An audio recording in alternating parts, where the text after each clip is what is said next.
And Andrew's playing with his dog in the background. I forgot to do the main screen, but oh well. That's the joys of doing live OBS Streamlabs, right? Oh yeah. Forgetting to switch between the screens. But that was a great shot of you playing with. What's your dog's name? Giger. Nice. Yeah. Like my man HR. So what's up? How you doing? I'm doing pretty good. Just chugging along as usual. So Cool. Well, thanks for having me on here. This is really cool. I watched all the other interviews and they're fantastic, and so happy to contribute. well, I'm glad to be here, and it's perfect timing. I tried to, like, you seem to be the perfect, like, Halloween themed, so get you in there for the spookiness and everything for October, so perfect, right? Can do. That's right. Yeah.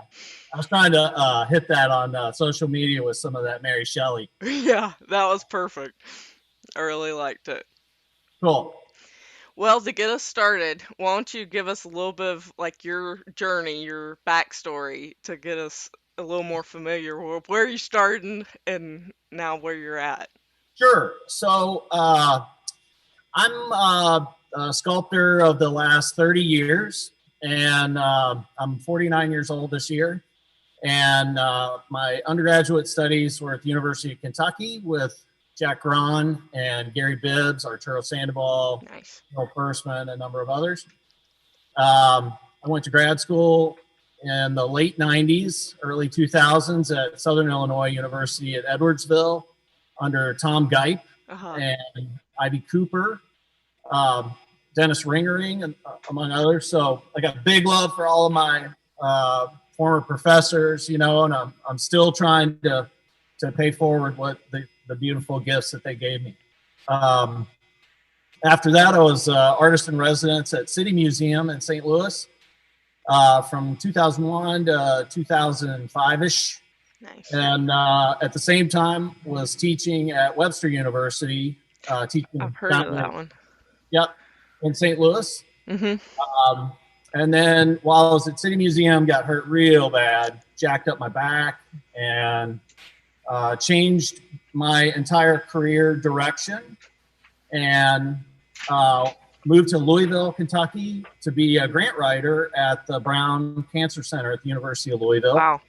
Did that for 5 years, and then in 2010 became the assistant director for the Kahn Center for Renewable Energy Research at the University of Louisville, which is where I remain. In addition to being their communicator, technical grant writer, kind of go-to person for anything weird and explosive. And I'll unpack that a little bit more for you, but I also run the Leanne Kahn Prize for Renewable Energy for the entire University of Louisville, which is a $50,000 prize we give out every other year to an international scientist who has had an amazing discovery that has then gone on to have incredible impact in the world. Our last recipient was Suji Nakamura. Oh, okay. I get this, who invent, like, you know who that is, but he's the inventor of the LED light, Mm-hmm. and Nobel Prize winning scientist. So we award on that kind of scale. It's a real honor to be able to bring the talents of a sculptor and the skills of that mindset into these other parts of professional life to enable my practice, which I've kind of, after I got hurt, I had to kind of let that chill, you know, real hard, which was not easy to do, and we can talk more about that. And then since 2005, you know, I've been kind of building and then opened this shop, building 15 studios and Lucky 7 Arts LLC in 2017, and have just been hitting it hard, you know, ever since. So, I mean, I never really slowed down. Yeah, I know. Even it's the hardest thing. I know when like I I was going into my second year of grad school when my whole back troubles, like I've had, years and years of build up to it, and then it Oh just yeah. hit, and I couldn't do any of my fabrication stuff. My work completely shifted to almost all textiles and everything, and so it totally insane, and I that was like one of the weirdest, and still is, like 2 years later, it's like still trying to figure out how did you combat with all of that and like keep going, and how did your journey shift at that point? Yeah, so I was originally hurt at the museum while I was building. So City Museum can be seen at citymuseum.org for anyone not familiar. Um, but I was working with a crew building these, huge exhibits, Hmm. 7-story steel playground, giant multi-story steel slides. So I ran a metalhead crew, and then there were a number of other crews, concrete guys, and just a whole bunch of different types of crews at the City Museum, all working in kind of this maelstrom with the creative director and founder Bob Castley. And so I got hurt real bad doing that, and kept working because I had a family and I had to eat, and I got to the point where my legs stopped working, and Right. so that. So that was in I got hurt in 2002. That was 2004 when that happened, and I had no choice. I mean, I couldn't go climb up in the steel and weld stuff and pick up heavy things. I couldn't even get up on a forklift or anything. So I spent some time in a wheelchair, and it was sucking big time. Jeez. Jack Braun actually was like, dude, why don't you think about a profession that doesn't involve sacrificing your body and let that mind go to work, and instead of paying the price with physicality. So I went through a whole horrible kind of workers' comp situation of care, and then suing them, and so that was messed up. Hmm. And I had to step it down totally. Right. I couldn't weld anymore. I couldn't work big. I started doing these smaller, like template style fabrications that became these little trophies, and they were lightweight. I could do them out of cereal box board, cut, glue. They were totally hollow. Invest those in a sand mold and pour metal in them and have them blow up and Nice. give away all the pain that I had and frustration and everything. Um, so that was how the work transitioned. But I mean, it was terrible, like just sort of a descent into this, narcotics, not illicit ones, but legal ones, Hmm. So just it took over my life. And so I realized that was not going to be a way to endure. And so in 2005, I quit all of that cold turkey and was like, I'm doing this myself. And if Huh. it hurts, then I'm going to take it. And so that's what I've done since then. Nice. The past 15 years have been with, I spent about 10 of that just treating it with a leave, and then just a lot of physical therapy, I rode mountain bikes and road bikes, and just anything I could do to, become physically Yeah, more it completely went capable. out. Sorry, our power went out, so I'm like running on computer battery right now. But keep going. Uh, yeah. So, yeah, I mean, I just had to do it, and I was walking a lot. My dogs were instrumental in my care, and Giger still is. Do a lot of walking with him, and just watching, keeping my weight down, Hmm. and then when I wanted to start really kind of amping up what I was doing, I changed kind of from steel fabrication into wood carving in 2010. That was really a way just to like reclaim making, Right. and working with chainsaw is real fast.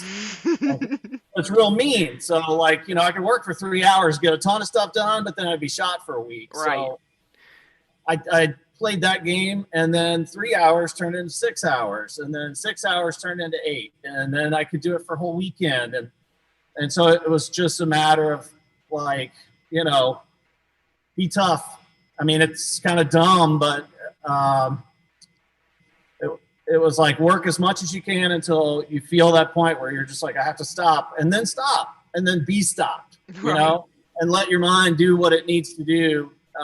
But part of the blessing I had in that was, I was working for the Cancer Center first, then for Con Center. I didn't have to rely on making art as a way to make a living and to, pay the bills and eat and all of that. Right. So, I could work at sculpture, wreck myself, and then go into work, sit at a desk, and still be productive. I could still like edit manuscripts and write grants and do all of the things that needed to be done as an administrator and get paid and survive, Mm-hmm. until I felt well enough, and then I'd do it all over again, So. It's so much fun. Maybe that's advice. I don't know. Well, it's all about picking up and taking what you have to work with and going forward. And you definitely did that. Because now you have a full shop that you've like, so organized and filled out that's unbelievable to me. Like, so far down the road, I can't, I'm starting to see it a little bit at a time, but, people Well, like you make me, one day my dream will come true. It will.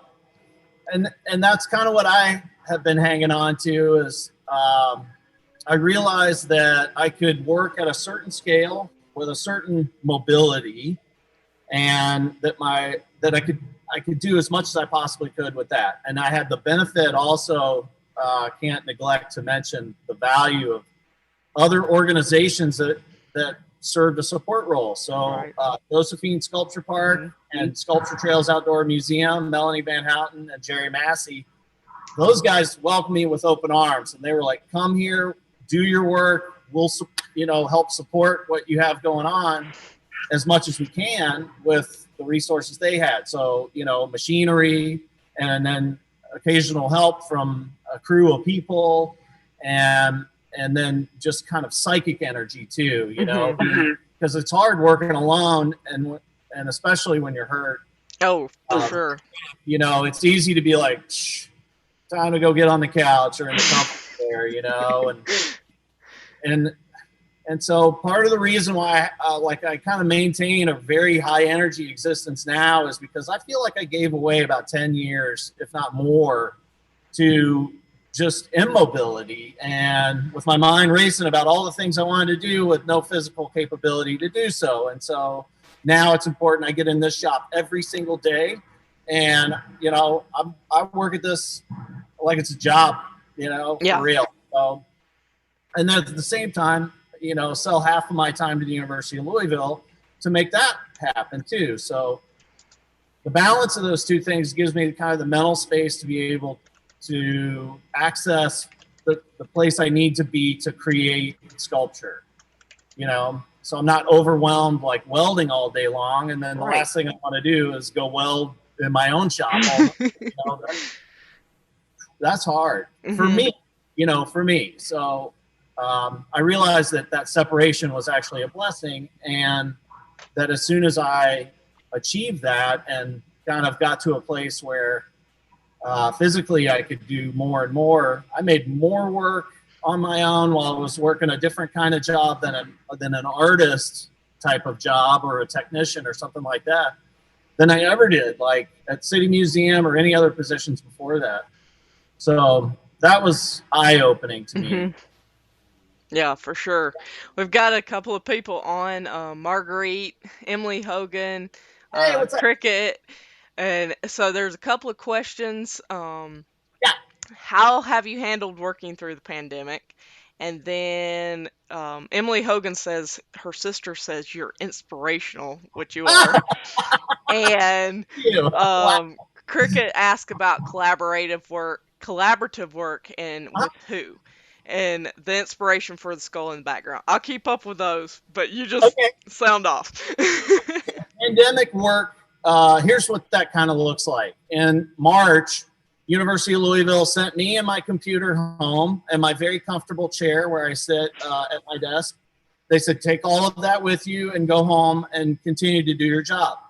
Now, my job as assistant director and then program officer for the prize are essentially email and phone calls. That's most of what I've been doing for the past, and writing. And so I do that in an office for the past 10 years has been kind of my day to day. So to take that home is basically the same experience, except I get to stay in my jammies a lot more and then Giger's with me all the time. So, Right. you know, that's killer. And Farrell, she's close by. So, you know, that's excellent. Those are always super important. Yeah. Oh, yeah. So that's what my day gig is, right? And then 5 o'clock, 5:30, shut everything down, put on the grubbies and boots, and get to the studio, and then work there till 10, 11 o'clock at night, and then pretty much all weekend long, unless we're going on the road somewhere. So pandemic has actually opened up kind of a trucking aspect to my studio practice. So a number of artists have gotten in touch with me to have me pick up works in this city, which is closer to me than it is to them, and take it to a different place. And so I've got truck and trailer and rigging and all of the stuff to haul my own supplies. And so that's been wonderful to be able to That's really great that you can help with that. Yeah. That's huge. I mean, that can be, like, I'm in the middle of, like, trying to decide if I even want to apply for the MSA sculpture, you know, show or anything, because it's a 8-hour drive to Lexington or whatever. And so it's really great that you can help out with those big things. Yeah, I mean, the logistics thing has been wonderful to totally unexpected. Be able to pick that up. Now, with that comes like kind of an increased exposure risk to COVID. So, like, you know, my travel protocol is very strict, and I mean, I helped develop all the protocols for our laboratories at U of L. So essentially, I hold the same type of cleanliness and masking, and you know that mode of operation is essential to be able to be in the world right now and not contract this disease. And you know, for me, with the years that I spent being with back injuries and the medications I've had to take and stuff, you know, and then also kind of the exposure that I have to particulates in the work, even though I'm wearing respirators and that kind of stuff, like I feel at risk, you know, and or higher risk maybe than somebody who's out running every day or something like that. You know, I only run when I'm chased. So that's how that goes. But so, you know, I'm real conscious of that, and I try not to put myself in situations where, you know, that's going to be a problem. But, you know, you do what you do, and then whatever happens, happens. So I'm kind of a big proponent of that too. Okay, so there's that. What else you got? I have collaborative work. And with who? Because I know that you've done stuff with, like, Bob Dylan, you and Farrell's done things, and I know the list probably just goes on and on and on. Okay, let's set this straight. The Bob Dylan, I did not work in Dylan's studio as much as I wanted to. In fact, when I worked for Dylan in 1990 on a tour, I was on a rock tour. Oh, well, hey, that's as cool as the other too. I mean, you know, and like G.E. Smith was his band leader, and I'll be honest with you, it wasn't so much that I worked for Bob Dylan. I got to see Bob Dylan every night, you know, and talk with him a little bit over dinner. But like mostly I worked for a guy named Toad. Which is a perfect roadie name, right? I mean, he was like lighting director on this huge tour, you know, and he and I spent like half of the day unpacking the truck and setting everything up, and then we get a nap and then tear it all back down and put it back in the truck. And that was kind of what that gig was like. It was awesome. I loved it, you know, and I was 19 years old, you know, and I was just like, yeah, right. And so I did a bunch of road work, and Dylan was one of the clients that I got to work with. So that was pretty cool. But I didn't even find out till later that he was a sculptor, which I was just are you kidding me? You know? Well, so So many people that have like worked or toured with him, they're like, he's so focused in certain areas, and like they didn't even hardly get to speak to him or whatever because he was like in one direction or another. And I can yeah, totally understand that, but that's cool that you did get some interaction. a little bit, you And I know. started an urban legend too, so that's pretty. I saw that and I was like, what? I misinterpreted So, something that you sent me a while back, so. yeah, no, it's lighting tech. I was lighting tech.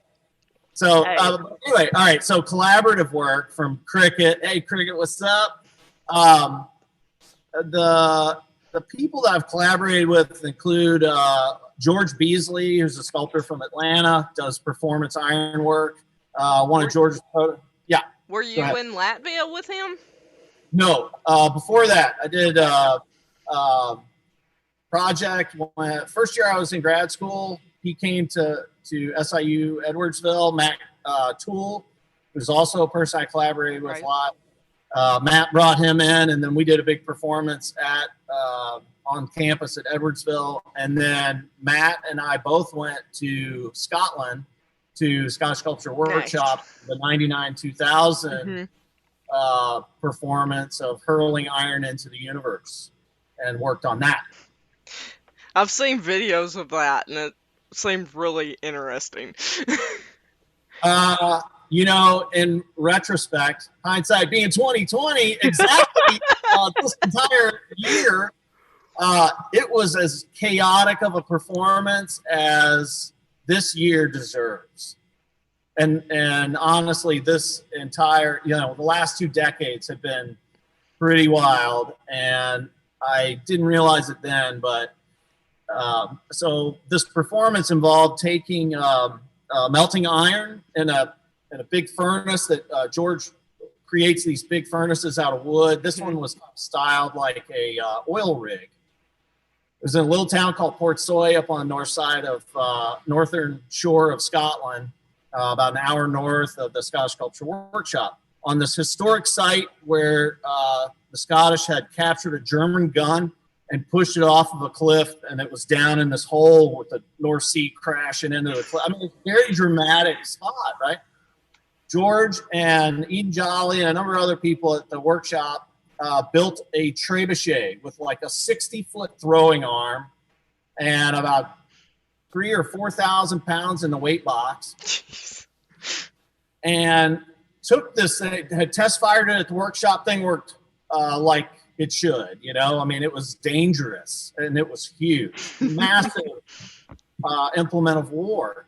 And then trucked this thing to Port Soy and put it up on this cliff where it was, and then built this furnace next to it with a trough going to a bale and a ladle and stuff. And so this thing, they were going to fill up the ladle from the furnace at midnight, shoom, and hurl this metal into the North Sea. The whole thing predicated on this really brilliant idea of George's that like the 20th century was based on extracting resources from our environment, and which is true. And if you consider the Industrial Revolution and the way that it kind of escalated throughout the 20th century, his notion of starting the 21st century by putting material back, to me, was an incredibly inspired idea. And so I was really pleased to be able to work on it with him. Then as we were test firing the trebuchet, it ate itself like 2 days before the performance. And so we still, you know, we had to kind of regroup, and George had to make up his mind what he was doing. And so we still had the furnace, so we made metal. We had a plan. We were going to, you know, tap into a ladle, carry it over, pour it down a trough, and make this big bonfire on the edge of the cliff. So this is Scotland, and right on the edge of the North Sea. So, of course, midnight on New Year's Eve, it is raining. I mean, hailing, I think. Even. I mean, it was ridiculous. Probably. And so made metal and he tapped this furnace and punched a hole in the bottom, and all the metal hit the ground. And like about 3 feet came out a bar about 3 feet long came out of the trough, which Matt Toole was able to break off. I had doused this entire pyre in gasoline and diesel fuel. Much of it was on me. And then, so we didn't have any metal to take and like light this thing up. So somebody else went and lit the fire, which took time. And then George physically carried this 3 foot long bar of iron over to the cliffside and put it in. And it was like, yes. I love George more than anything. Yeah. I was so grateful to be able to work with him on that performance and a number of others a couple of years later. And that taught me so much about failure and what you classify as failure and what is just like, you got all these great plans and that's wonderful and everything, but it didn't always go the way you hope it will. And in fact, how do you respond to that? And so in that kind of misadventure, if you will, because I don't think he considers it a failure. He shouldn't.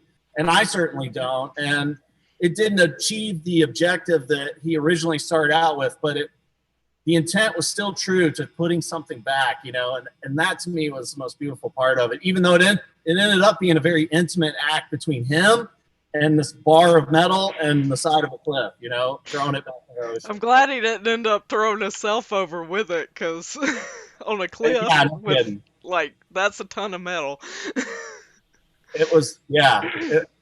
So, all right. So I got to work with George. George is one of his former students, Matt Toole, who also worked on that performance. Matt and I were in grad school together and did whole series of work. Yeah. We were at SIU at the same time. Nice. And got to collaborate on a bunch of projects where he would come up with a, kind of a way to put metal through different things that he would build and use it as a way to perform. Mm-hmm. And so I was coming in kind of fresh out of working on trucks all the time. That was where I was, between undergrad and grad school, I was doing custom fabrication on Toyota Land Cruisers. Cool. And yeah, I did Jeeps, so. You did? Yeah. Yeah. Roll bars and the big bumpers and everything. Dude, that's so cool. Yeah, so I was building up all these crazy trucks and then decided to go to grad school. So I came in with kind of a different idea of what performance ironwork was all about, right. And yeah, okay, let's do some performance art. But like I kept thinking about performance in terms of, first of all, rock and roll, and how do you bring rock and roll into sort of fine art area, and then fabrications that function at a high performance level. Mm-hmm. And so that was kind of my fusion with welding and performance and music and then iron casting.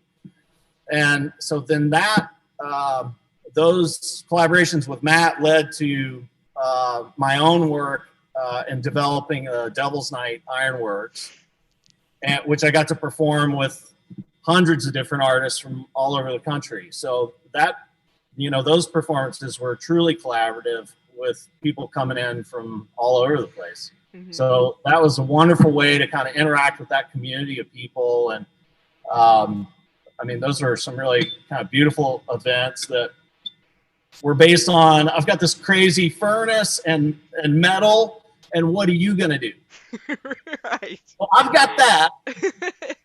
You show up with your thing. And so David Lobdell brought things, and Rick Batten and Matt Toole did some really inspired works using logs and stuff. And there's so many people that I look back at, and I'm just like, man, I can't believe, Durant Thompson drove up from Mississippi to hang out with us and to be part of that. So that's that awesome. Was cool. And then I got to do some more of those at City Museum. Oh, really? Oh, yeah. Yeah, I did a whole series of performing museum right in the bottom of the monstrosity. So it was kind of like being at Thunderdome all the time. But pouring iron. That's really cool. Yeah. So I think the first time I met Toby Flores was one of those. He brought this really cool mold that, like, we poured into it, and then he let it sit for a minute, and he tapped the bottom of the mold, and it peeked into another mold. and you got both pieces, you know. That's awesome. Yes. So like that kind of, I don't know. I mean, there are a lot of rules about Foundry in particular. I mean, there are rules about everything, and I'm kind of hell bent on breaking almost every single one of them.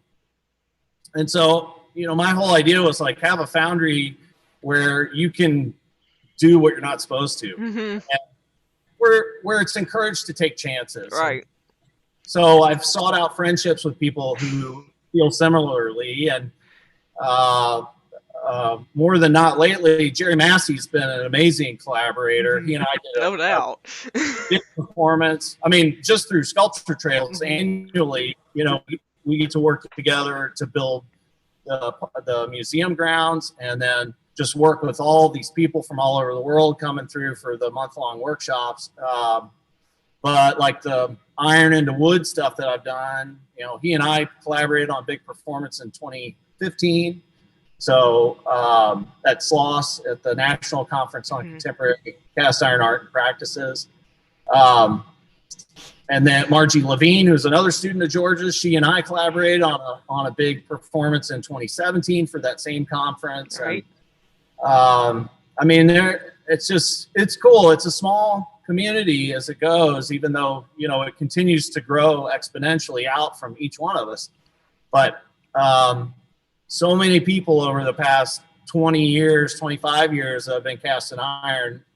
You know, I just got to see Coral Lambert up in yeah, y'all got to hang out in Pittsburgh. Yeah. With Cricket and the crew. He said that you should create a crazy console for his Chevelle, and I agree. Totally.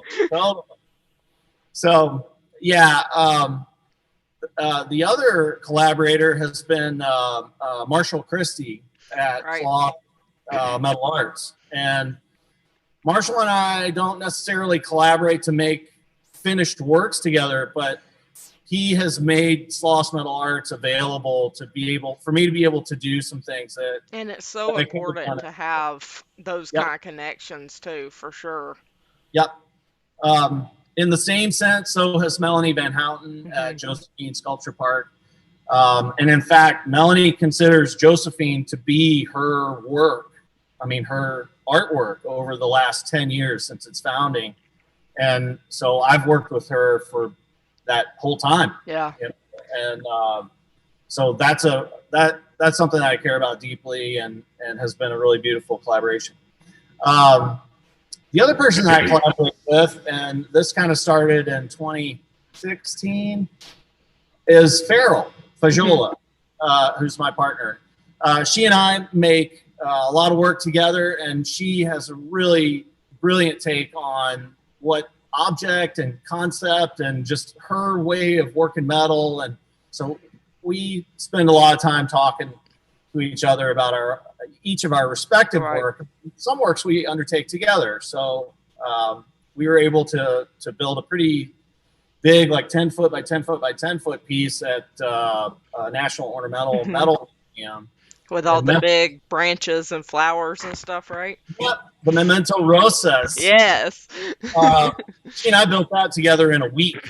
Wow. In their shop with help from Jamie Vanderpool and Katie Gabbard and a couple other folks there. But so, you know, the collaborations sometimes they just end up being much more organic. Sometimes they're very deliberate, you know, about, well, we're going to work together on this thing, and it's going to be this way. You handle that part of it. I'll handle this part of it. Other times it's just, you know, like you go in and got big ambition and want to do something in a week that probably needs to be done in a month. And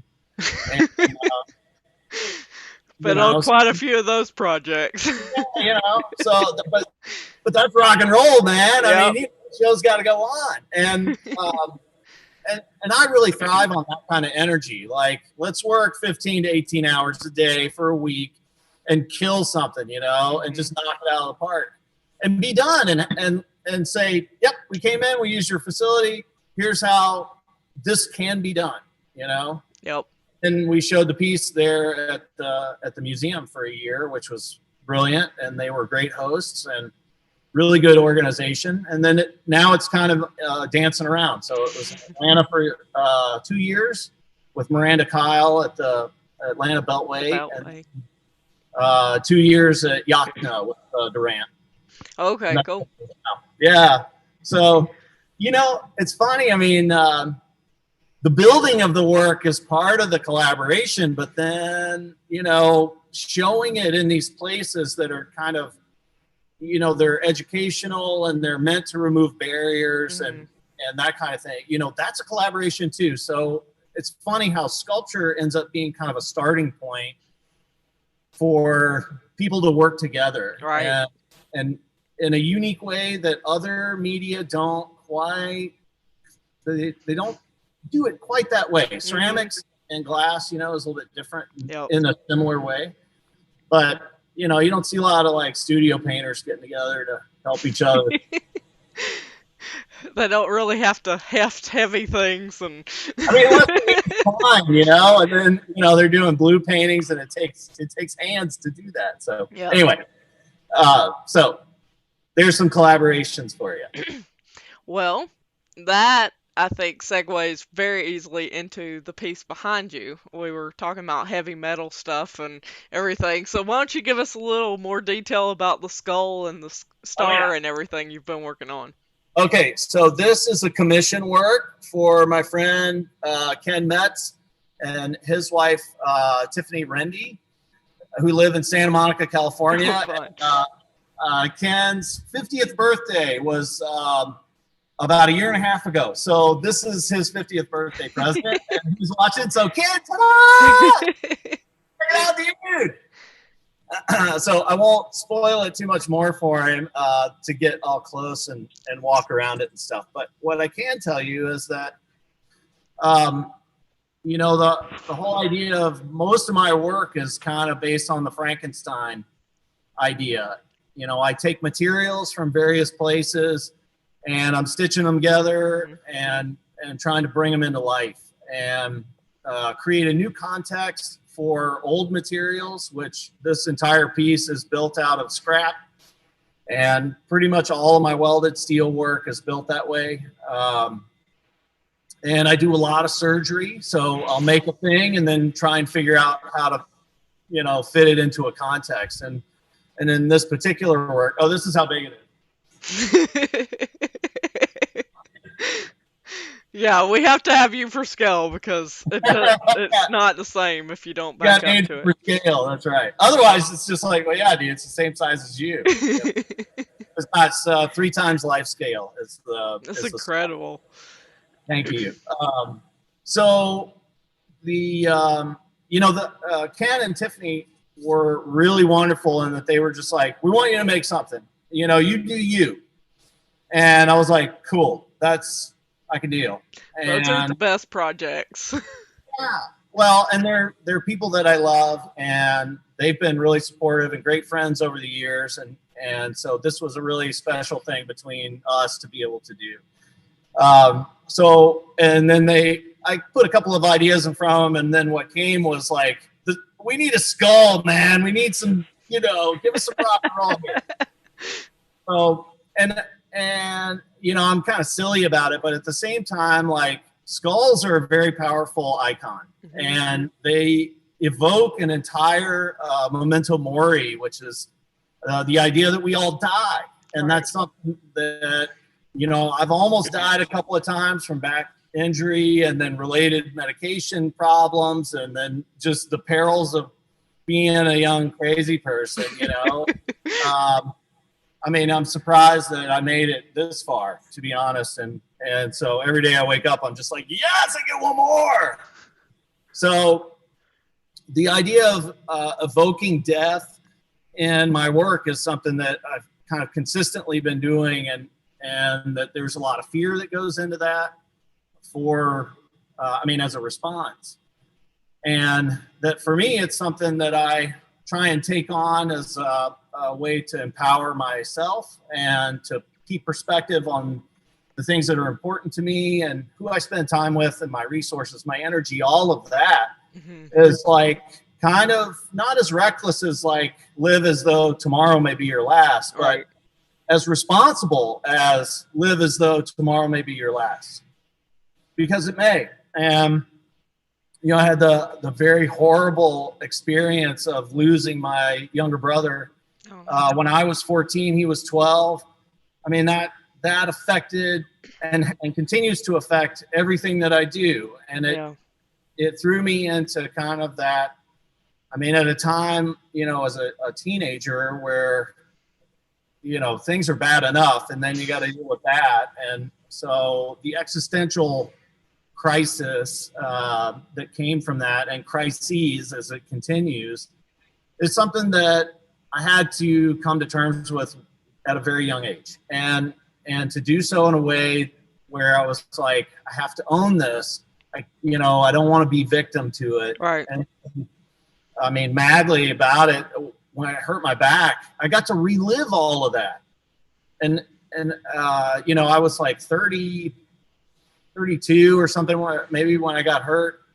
And so all those years later, and it's weird, it's almost like a physiological response to injury, that you go back and you relive all the things that have hurt you before. Mm-hmm.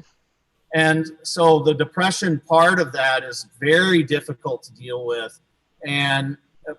But the weirdest part of it was, for me, it's not that I dealt with it better than anyone else could. I just did what I could do, But I felt like I understand the space, I know where I am right now. Mm-hmm. When I feel as bad as I do from being physically hurt, and the depression and frustration and all of the things that come from being out of control of a situation that invasive.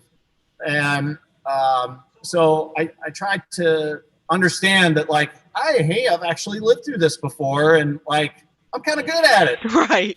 And so rather than beating myself up for a long time, I just put it immediately into my work. And so that's where that particular influence has taken me. Mm-hmm. And we can walk around and look at some of the other things that come from that. But that aspect of being a human in a very strange society, a very strange culture, which we are all living firsthand right now. Mm-hmm. In terms of, just everything being turned on its ear first by this pandemic, and then even beyond that into the aspects of social justice that are being heard loud and clear and should be heard. And but these are all things that are kind of consistent with what I believed all along, which is kind of is more of like a punk rock philosophy of we're all subject to oppression by this system, right. And we're all being taken advantage of for corporate gain. Mm-hmm. And so that is in the choices I've made in terms of how I earn my living, and then how I consider my shop and my own work. Those are things that I'm trying not to be a part of that system. And so in some ways that tends to make me more of like an outsider artist, and which I happy to occupy that. Yeah, for sure. Yeah. Toby Robson said, "Hey, Mr. Marsh, you gave me some advice when his life took a wrong turn. You're a sculptor, right? So sculpt. Good, straight talking. It worked. Sticking with it. Thanks from across the pond." Oh yeah, I did. Toby, man, I'm so glad that was meaningful. That was probably the most daft thing I could have said. I mean, actually, no. I joke about it, but I could feel the pain that you were in, and that's one of the things that, as a person, as an artist, I tend to be quite empathetic, and that it hurts a lot sometimes when I talk with people, and my work opens them, and so I am able to have these kind of really intense conversations with people that I absolutely enjoy, but I can feel the pain in many people, and the struggle with what to do with that is part of, what is our purpose here, So, yeah. You're a sculptor, go sculpt, man, work it out. And those words were passed on to me many years ago by Jack Braun. Mm-hmm. And Jack said, dude, whatever you are, just put it in this work. Okay? Go. And so here I am, like 30 years later, still going and Yep. still doing that, you know, and feeling like, you know, I mean, I can't make my work about you, and because I'm not living your experience, am I? But I think that there's enough space to be able to hear people if we take the time to listen, and to understand that struggle is, in whatever capacity that occurs, struggle and grief are the things that we all share. And some people are just more afraid of like embracing that. And Yep. so part of what I try to do through my work is to like, let those things free, you know, let them be the strength instead of the curse. Mm-hmm. I know that a lot of my stuff in the past couple of years has been like working through release and trying to like work through some of the things that I've held on to just so that I can get to like the core of what I really should be making and everything. So it's art is definitely a very, to me, is a universal language, and everybody sees what they want to out of it regardless of what you're actually trying to achieve. And I struggled a lot with that throughout grad school and stuff. Like I don't have to beat you over the head with my concept. Like you just, you know, absorb it and feel what you want to from it. Yeah. I like that. No, Kelly yeah. Kelly Ludking, he said, as artists, we learn to adapt and whatever is thrown at us, keep making, love it, keep punk rock alive. Yeah. Man, Kelly's a great person too. I've had opportunity to collaborate with him in a number of really exciting ways. Kelly also does these really brilliant, volatile, explosive kind of performance, Yeah. iron castings, and so he and I've been great bedfellows, if you will. But so thanks for checking it out, Kelly. I hear you, brother, and you know it. You know it. Kelly also is one of those people, and this is a good kind of example of this, is, you know, like think creatively about your creativity. Mm-hmm. And that was something that always really impressed me about Kelly, is that he does that and he solves his problems as an artist because he's an incredibly creative and passionate person, as many of us are, and but unafraid of like thinking outside of the box in terms of his own creativity. Right. You know, we all get kind of shown a toolbox and a set of moves to be able to compose, and how to weld and how to throw clay and how to fire glass and all of that, right? But then it, like, that's just the platform to start breaking all those rules. And that's the most really important part. Get to the point where you can start breaking the rules. Yeah, exactly. Well, I'm interested in hearing a little bit more about the grant writing side of things, because other than writing stuff for scholarships and things, I definitely haven't had a ton of experience. How did you get started, and are there like any things that you would recommend for someone that's just starting off? Sure. File your own taxes. That's a great way to start. Mm-hmm. And especially if you're applying for any kind of federal aid, and really any sort of foundational aid is all based on sort of the federal model of, you know, accountability of information and all that. But essentially everything is built on the mentality of a tax return. Right. Okay. So that was like, I'd had years of filing my own taxes. And when I first started, so I'd written some grants as an artist in grad school, and then when I was at the City Museum. And I was new to it then, and was kind of copying what other people had done and learning the form and all of that. And some of it is, you know, being able to put together a budget and then to rationalize that budget through a good justification. But another equally important part of that is to put together a narrative that other people can access and can understand, and overcoming your own intuition as a writer. And many of us this is sort of the basis of our voice. And so this is true whether you are a writing artist or a visual artist. We all live inside of our own heads, and our own narrative is one that is ongoing and is based on a certain amount of assumed information. And so the difficulty sometimes in writing about your work or your idea for an activity is that the people that you're writing to aren't in here. Right. And so you have to be able to explain things like, and I'll use this as an example, even during this interview, we've had a lot of kind of common jargon and dialogue that is based on a shared experience of being iron casting artists, right? And of being visual artists even. So I've got friends that are watching who are just people that know me from high school. Well, and I mean, they're doctors or they own restaurants or whatever now. They have no idea what some of the stuff that we're talking about. Okay, so the point is that in a very confined space, because more and more grant platforms are based on kind of a word count, a character count, and you've got this much space, 500 words to be able to express your narrative.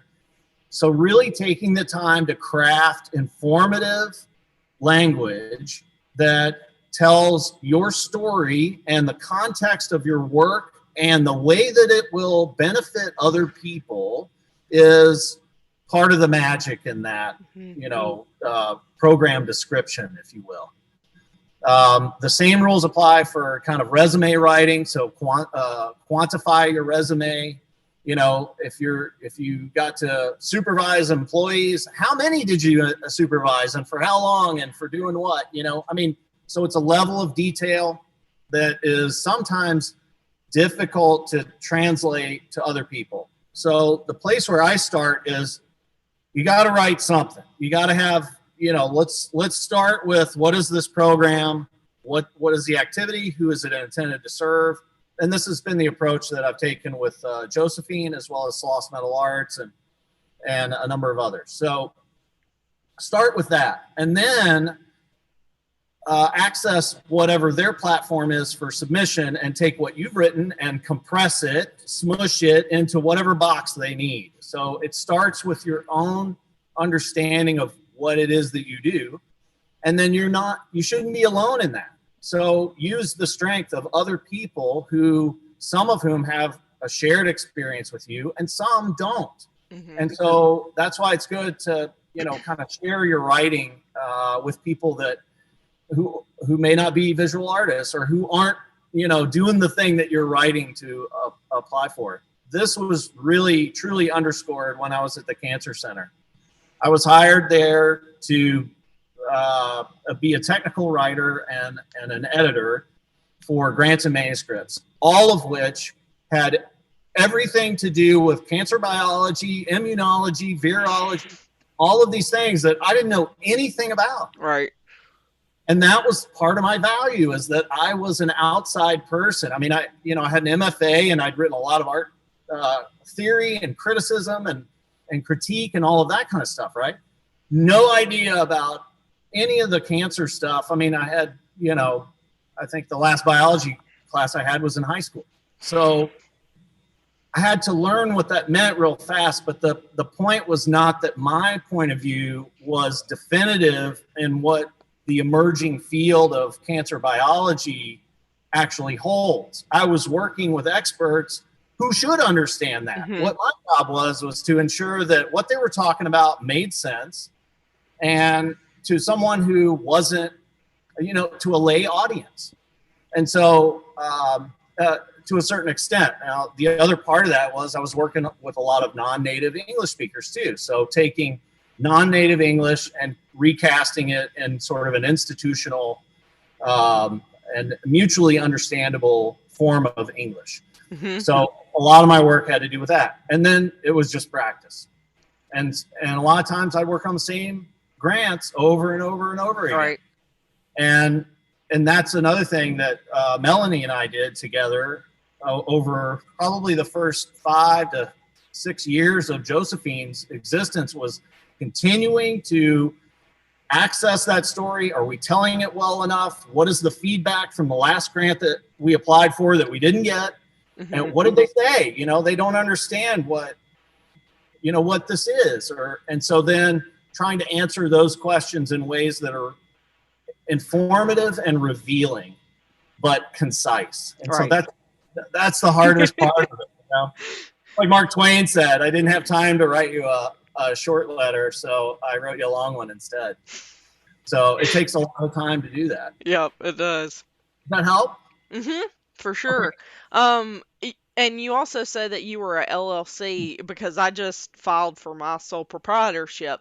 What Yeah. made you decide to go one way or the other with that? And what is something you came across during your years of doing that that maybe to watch out for?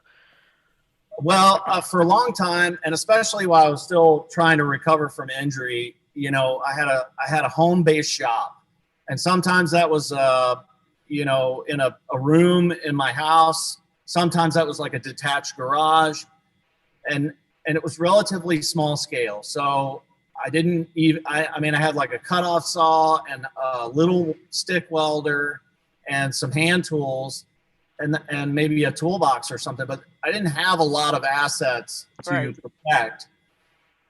And then I also wasn't making work that was going into the public sphere in a way where it posed an attractive nuisance. And which only means that like I was making small work that was meant to be privately and not put into places where people could climb on it and Mhm. potentially get hurt and all of that kind of stuff. So when I found this shop, I understood that my capability was about to grow and that I was going to be investing a lot of time and energy and money, my own money, because I didn't borrow anything to build what I have. I Mhm. just continued to fund it out of my salary, basically. And then the sales and other, like the trucking part. I mean, all of that helps.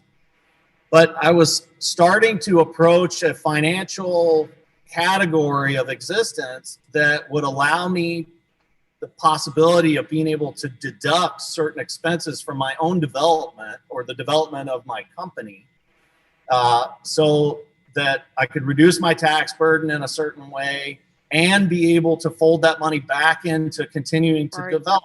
Now, at some point, you have to show a profit, and so I'm in like my third year, and in Kentucky, I think either this one or the next one's where I have to show a profit. So, uh, and even if I'm not making a profit, it just means I get to deduct less.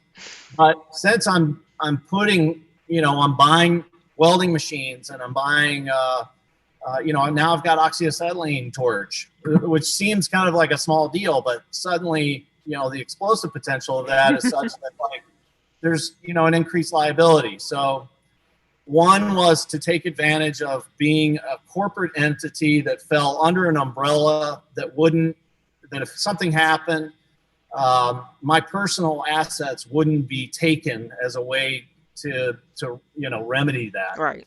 So that's one reason. The second is as a business entity, now I'm insured, and so if I'm driving down the road and I got a piece of sculpture on the trailer and something happens and it ends up in someone's car, then I'm insured for that. Mhm. Let's knock on wood. So, but the same thing is true if I build something that's a big piece of sculpture and a tornado comes along and twists it up and puts it in someone's living room. They probably want to make a claim against me, and instead of like having to give them my cool couch or whatever, like that's all separate. So Mhm. those have been some of the benefits of having that LLC. And there's some companies that when you buy supplies, they won't even talk to you as an individual person, Right. and so that helps. And then well, I mean that's most of it. At least at this particular point, this is Mhm. as much as I understand. It's definitely interesting as you start that journey because it's been a whirlwind of like trying to make decisions and everything as I've started my business. And so hopefully I haven't messed up too many things along the way. Well, the good thing is if you do, to fail fast. Yeah. Like go ahead, screw it up, and then realize what you've done right away, Yep. as quickly as possible. But, and, I've done the same thing. There have been decisions that I've made about my business that at first seem like, oh, this is a great idea. I'll buy a mill. That's a perfectly good thing for a metal sculptor to have.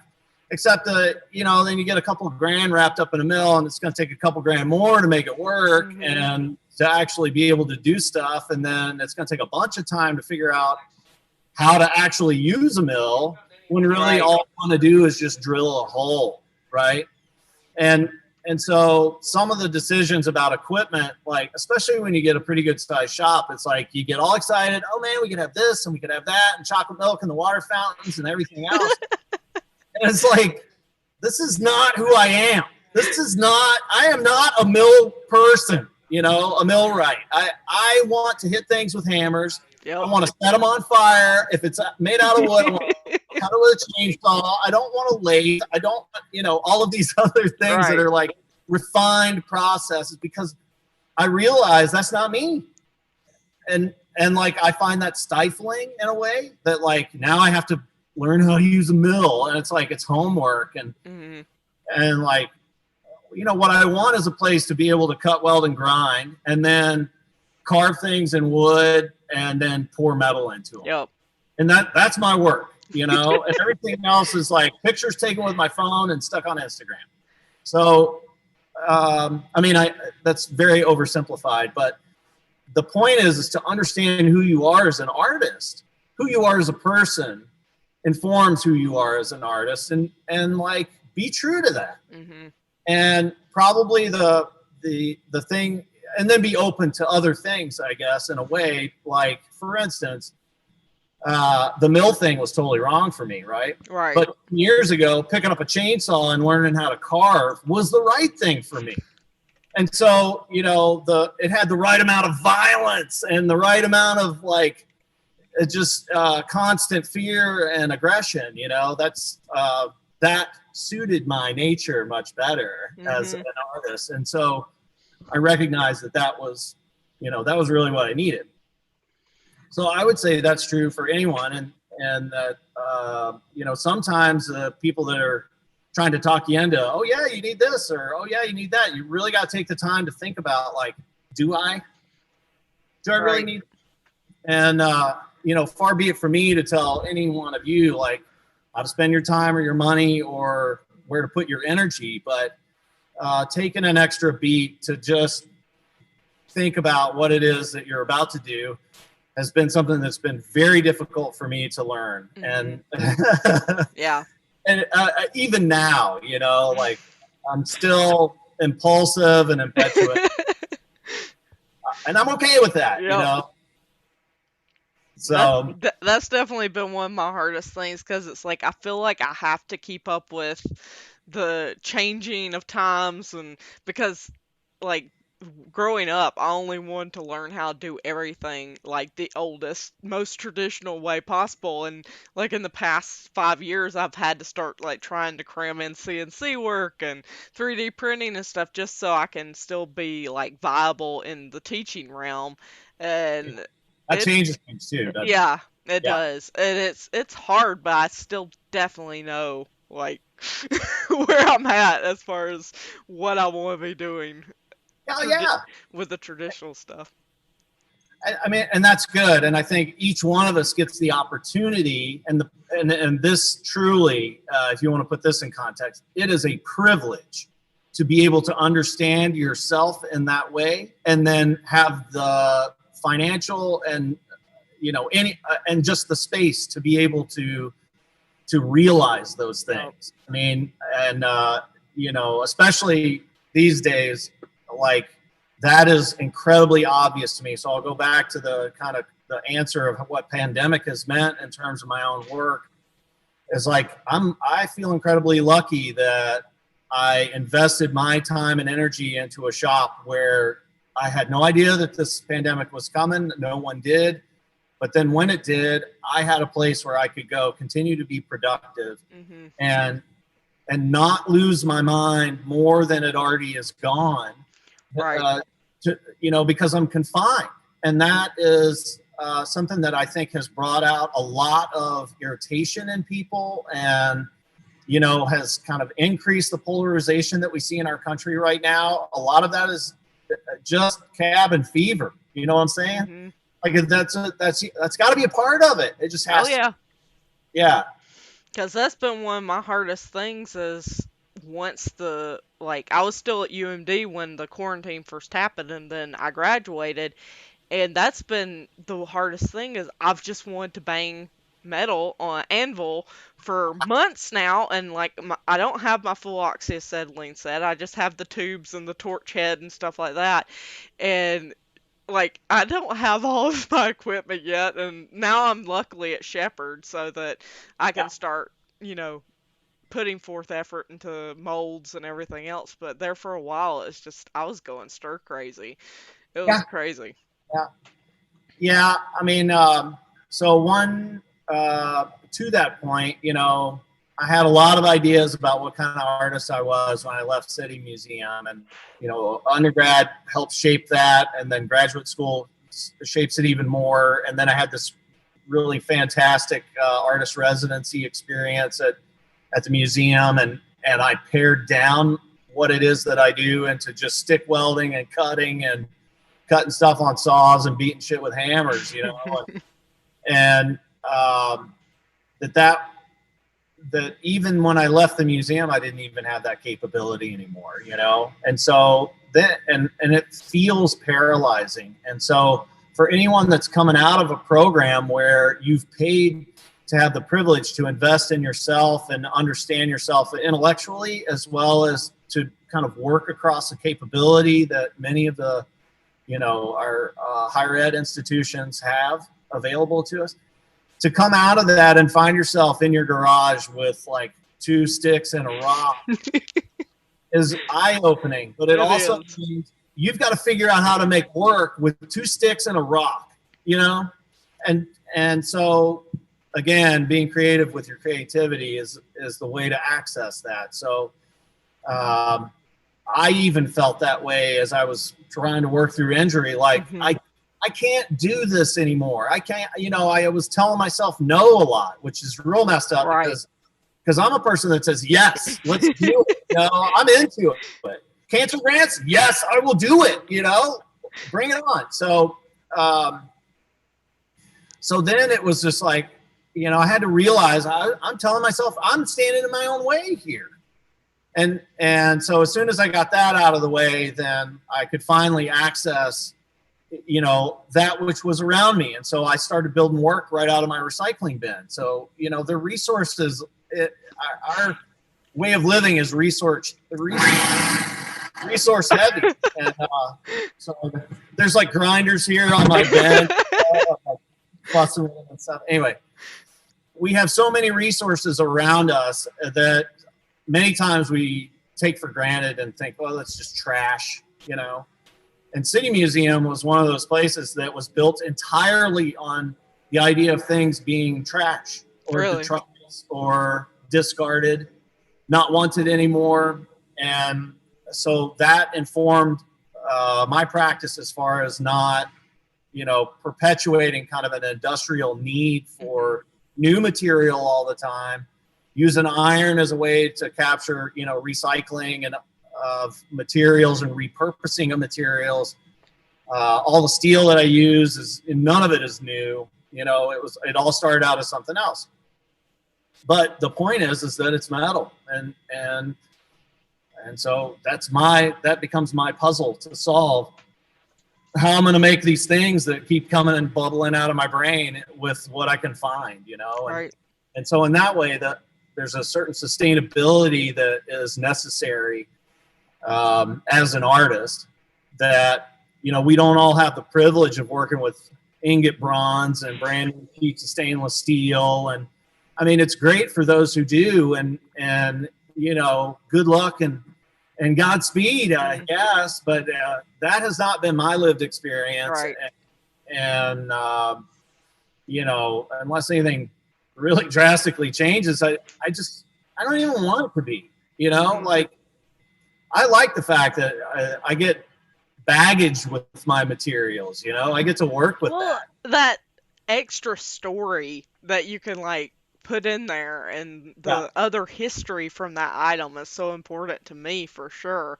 It's so crazy how that can add to your actual piece. exactly. Yeah, there's another layer of the language, the Mhm. story, and sometimes that's in rust and faded paint, and Yep. sometimes that's in a form that someone else struck that you're going to take advantage of. So, yeah, I mean, I think all of those things, again, it's a privilege to be able to consider them in the scope of how we each approach art making. And Cricket Meyer, who asked that question earlier about collaboration, she is one that does that specifically. She makes these incredible, like functional fixtures, but uses doll heads and weird parts from lamps. And I mean, there's like a whole the vocabulary is massive. So Mhm. she's found a way to do that Right. satisfies her, and then also people, appreciate and want. So Mhm. yeah, I mean, I think that's a big part of each of our challenge. Yep, Yeah. for sure. Well, we're at almost 7:15 now, so I'm going to open it up for any last questions. Cool. And I am going to let you end off with one more question. It seems like you've definitely found a really good work-life studio balance. Um, I am such a person, and I see this with you a lot, is you're so go, go, go, and you're constantly on. You're that yes person. And I've had to start learning how to say no. But what have you done that helps you like decompress, de-stress? Do you go camping? I know you play a lot of heavy rock music and stuff in the background, I'm sure. And but like, what are your go-tos? I mean, a part of my de-stressing is my work as a sculptor, and so that is something I absolutely love. I have wanderlust. I need to travel, and so the logistics part of what's just popped up in the last year has been amazing. Prior to that, I would travel to different places and pour metal. That gave me that kind of running away with the circus feeling that I need to give into every once in a while. Right. Um, uh, yeah, it doesn't leave a lot of time for much else, and truly the last 3 years, I mean, I've been so invested in trying to build this shop, which I'll be happy to kind of pan around so everybody can see what that actually means. Mhm. That I get the opportunity to go up to sculpture trails every once in a while. I go down to SLOSS furnaces for conferences. I ran the last two conferences, and Right. so that was a huge commitment. But and so that actually, that was so extensive that it took away from time that I had here. But that was a choice that I made that I was really glad to have made, and to reinvest in my community and in my profession in that way. Um, so that's part of it. Carry Furnaces up in Pittsburgh. That's another one that I've been able to enjoy more recently. And so some of it is tied to kind of history of place. It's also tied to being productive. So I'm not a person that like goes to the beach well. I Right. don't like. I kind of like I can work on my tan for about 20 minutes, and then I'm like, let's build a dam. Uh-huh. Or, there's this estuary behind me. I think I'm going to drain it, stuff like that. Uh, so part of that is my own compulsion, and travel, especially work related travel, gives me the opportunity to be able to kind of slow down a little bit and still feel like I'm being productive, but at the same time also like hold still, drive the truck, Mhm. be focused, and not just like zone out watching pelicans fly around. Right.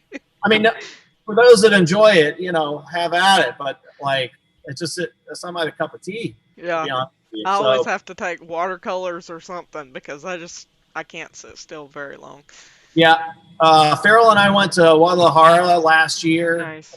Last year, And that was a fantastic trip, but it was also like 10 days. And it wasn't that I'm like a planning person. It was just like, we didn't have a plan. And we got there and it was just like, okay, let's figure this out and go do something. You know, this is a new place, a lot of crazy cool stuff to see. And so let's get at it. And, you know, that was something from touring that I was able to do a certain amount, but a lot of it ended up just being like, you know, you get to see the inside of the local arena or the inside of like these really funky clubs and weird stages and stuff, which I totally dig.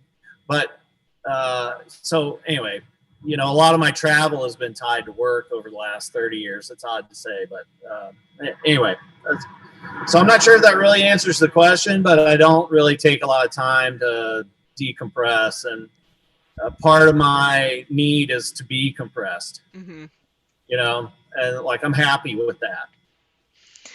Well, thank you very much. Yeah, everybody's sending their love over here. Oh man, that's Even awesome. Charles Logan from the Metals Museum saying, "Hey, that's great." Okay. So do we need a pan around here? Yeah, do a quick pan around. All right. So here is this main room, one of the big rooms here in the studio. This building, 15, used to be the foundry at the Henry Vogt Machine Company. Really? Yep. And so this little cubby over here where we've been standing talking is kind of the main fabrication area. I've got a gantry, and then there's a jib, 3-ton jib. And let's see. Then the high bay space is the main galley of the building. And so that's what I'm kind of walking in right now. But you can see, I mean, it's like 40 foot high. And I've got a bunch of wood and pallet racking and storage of goodies. There's a new furnace. There's gear. And then big doors to the outside world. And this beauty, this is a 5-ton bridge crane. So that was one of the things I realized I needed to be able to work was I need help.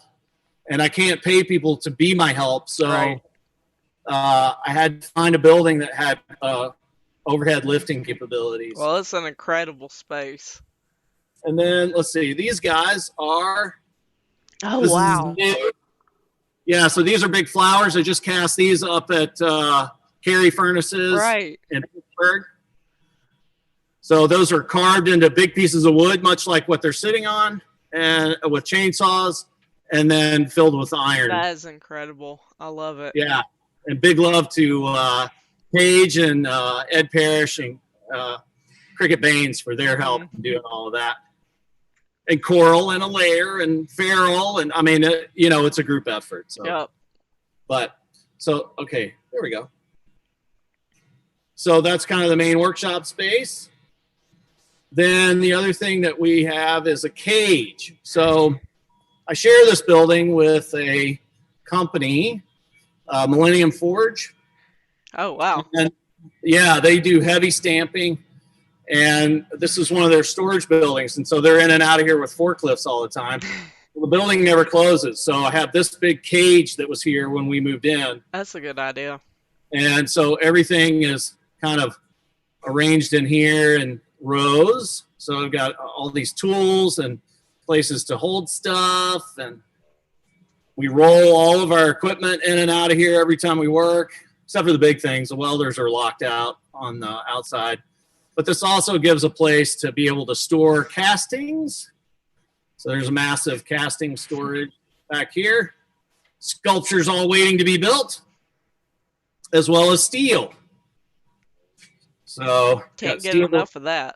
Oh man, I'm telling you. So yeah, I got a couple of big steel racks, beams, channels. You know, I love the stuff that I can turn into this kind of brutalist inspired steel work, which if you check out the website, you know, you can see some of that.